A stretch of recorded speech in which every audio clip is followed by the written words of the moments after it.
All right, let's check this out. Okay, so here's my tensioner. Let me show you the machine again. And there it is. I got some tension in the back.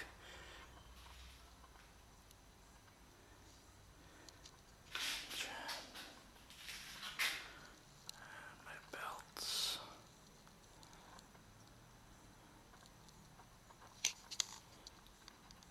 Okay.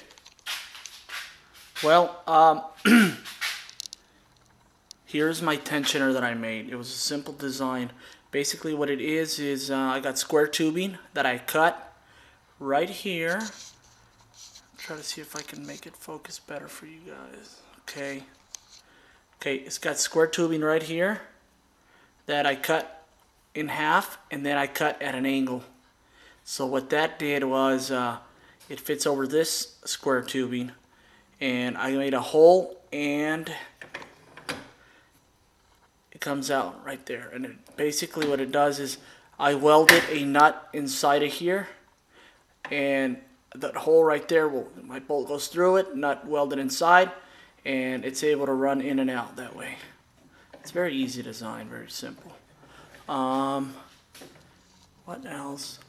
Okay, when I was doing my belt tracking, my test to see if it was going to run straight and aligning everything, it was actually, let me zoom in, it was actually pretty easy for me to, it actually took me like 2-3 days to align everything. But it was a lot easier to align everything when I did this here. When I built this one here, let me focus. When I built this one here, I welded this piece right here. This piece right here is welded onto that. This piece here is not needed anymore. But what I did was I welded this piece to this piece, and then I would clamp this piece to this piece like this.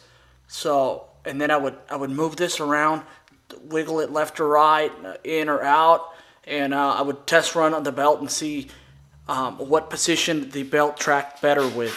And once I found the position that it tracked well with, I went ahead and did some welding right there. My welding is ugly, yeah, I know it is, but so that's one little way I made it. I put that damn bracket in there just so that I can play with it and move it in or out, and so that it would save me time from not doing any tack welding and then breaking the tack welds and repositioning.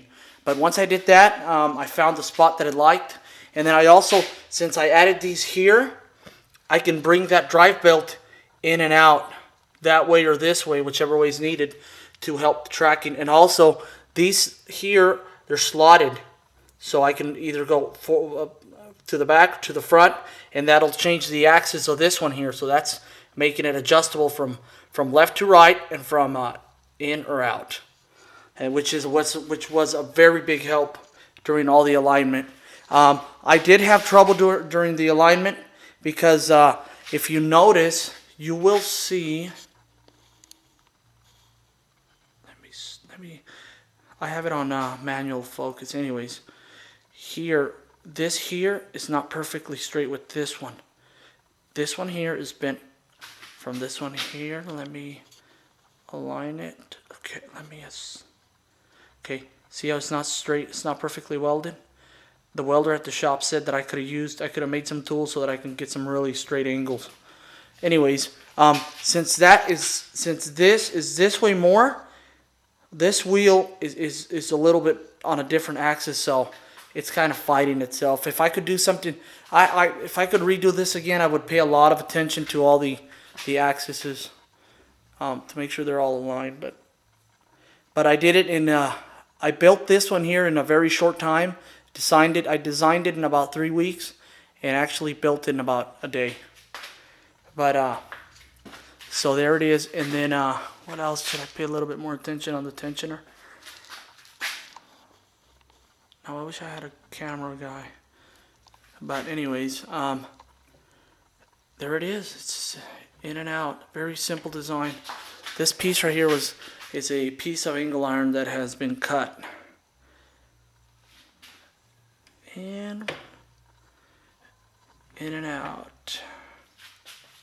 And there it is. And then let me show you.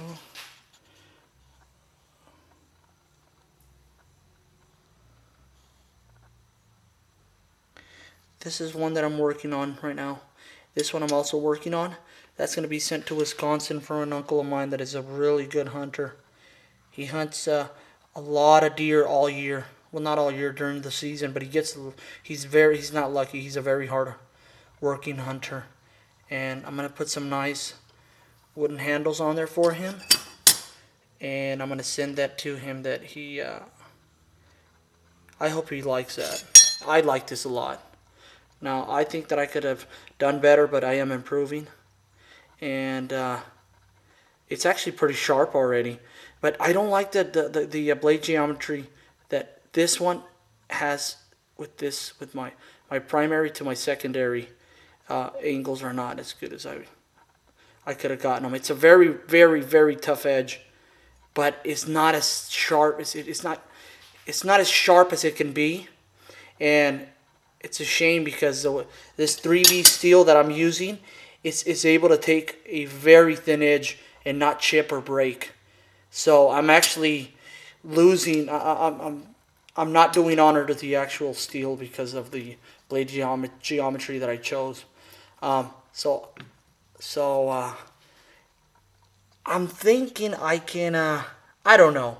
I can give this more of an angle on the secondary, and then it'll help the primary. But I think I'm getting ready to send it to him. He's only going to be skinning with it. He can skin a lot of animals with it like that.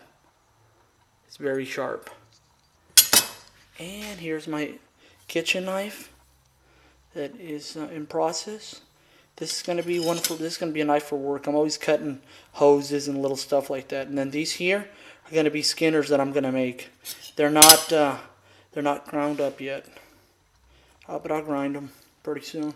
And this is my very, very dirty work area. And my reloading station, my belts. I'm running low on 120, 220. I have a lot of 60s and 40s and 80s. But I don't even know why I bought these here. I did a side job for a family member. And he paid me with belts. I repaired one of his vehicles. And I said, well, if you really want to spend money on me, go ahead and buy me some belts. And I showed him which ones I wanted. We have a 600 and I believe it's an 800. And I don't know why I need that fine of a belt. I don't know why. Because if you're dealing with steel like this steel here, which is 3V steel and S30V steel, these steels, it is very hard to give them a mirror polish or polish them up. It's really hard because it's such a hard steel that I would need very expensive belts to get it nice and shiny. I mean, I can spend all day doing it and it'll probably come out all right, but I don't think it's worth it. So that is my tensioner for you, Fred, and keep up the good work. And I want to see that 2x72 being used. So I hope this video is some help to you, or at least some entertainment. Alrighty, man.